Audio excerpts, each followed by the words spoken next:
Hello guys, welcome back to It's Histocracy. Today it is just me and we will be exploring this new series, Kampfing with Hitler. History books can be boring, I get it, but they tend to teach us a lot about why dictators did things and why many events such as wars and battles did happen. So with me in this series we will be exploring Hitler's Mein Kampf and we will cut the waffle short. In this first episode we will be studying the foreword and chapter 1 of Hitler's first volume as part of Mein Kampf. We will look at the key quotes and analyze them and their meaning to work out Hitler's struggle.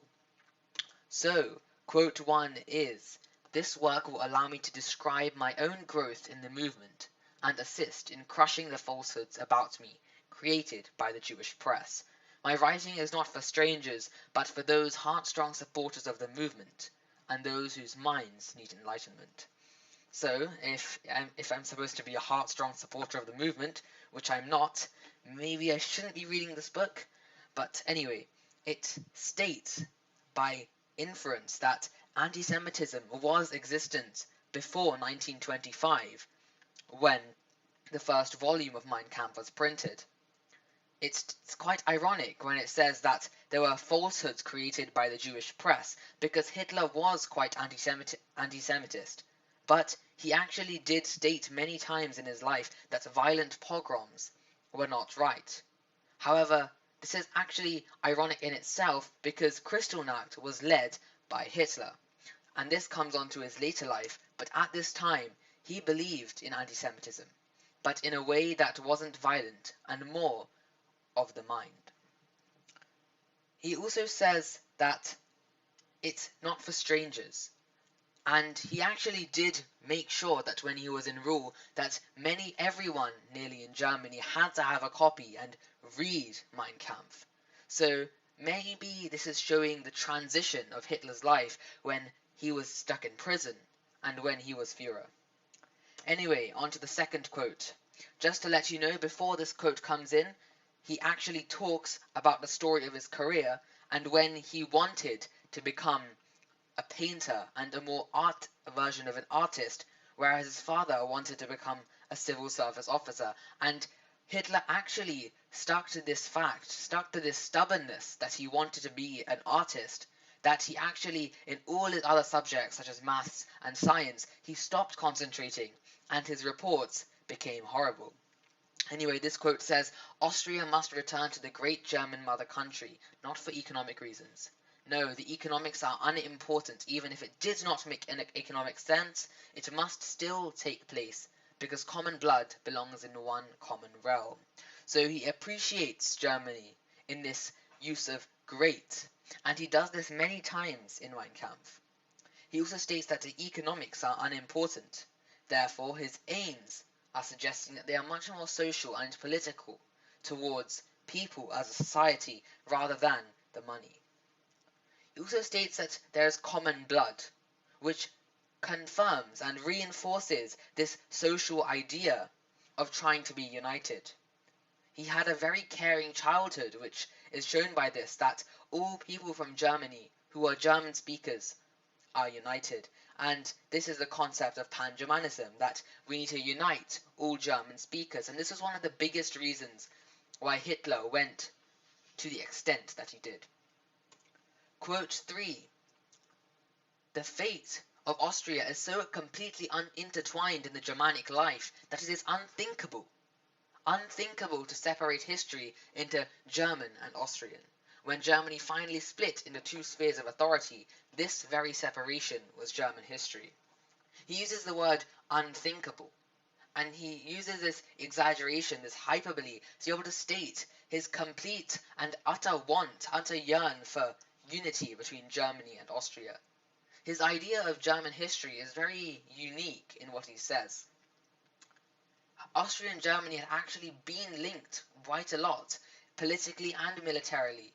When Austria was defeated by Prussia in 1866, was considered a threat to Prussian expansion, and therefore was declared separate from Germany. And this separation was kind of like the guilt clause of the Treaty of Versailles. It struck people very, very hard in terms of what Austria was considered before and what it was considered now. So this clearly shows Hitler's aim in his life. And so it was not only a painter, but to try and unite Germany. Quote 4. It's a very long one, this one. It says, "It is true that the quality of world history education in intermediate schools is in a sad state. Few teachers realize that to memorize and rattle off historical dates and events is not true history. It is not important for a boy to know exactly when some battle was fought, some general born, or when some insignificant monarch was crowned. No, God knows that is certainly not what is important. To truly learn history means to open your eyes and discover the forces that cause historical events to happen. The art of reading and of learning means remembering the important parts and forgetting the unimportant." Hitler actually uses the word art, and if we emphasize on this, he's actually saying that history and actually being able to remember the important parts and forget the unimportant is an art. Not just having to be able to paint or being a singer, but it's being able to learn history truly. He uses the word learn, and when he puts that under inverted commas, it's actually what we are doing right now.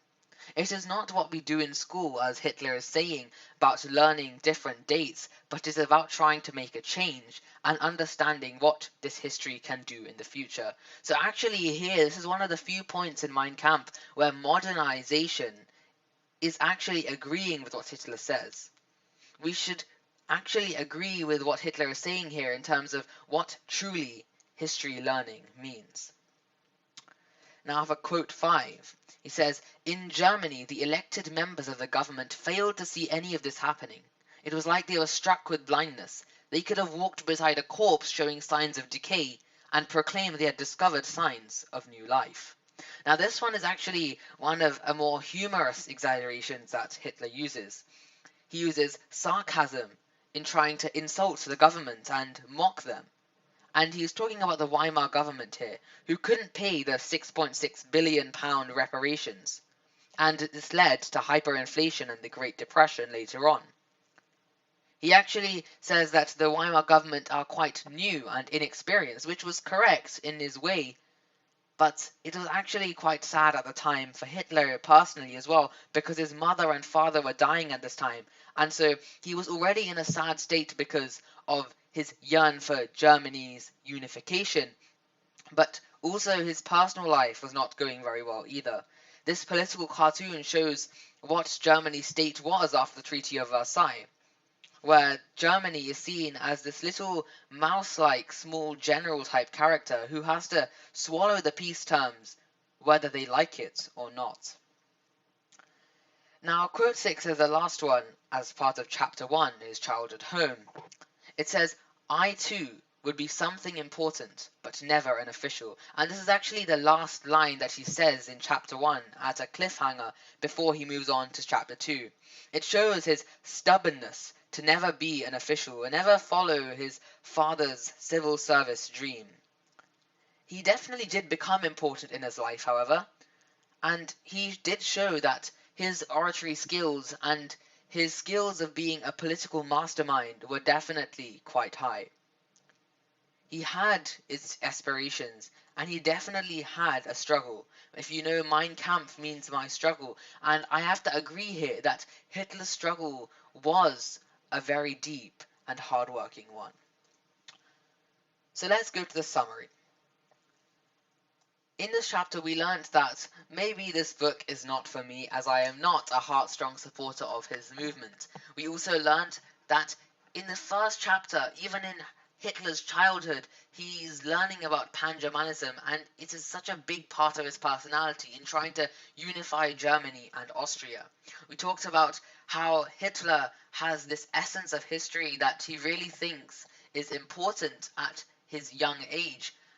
And we talked about Hitler's stubbornness on becoming a painter, even when he was very little.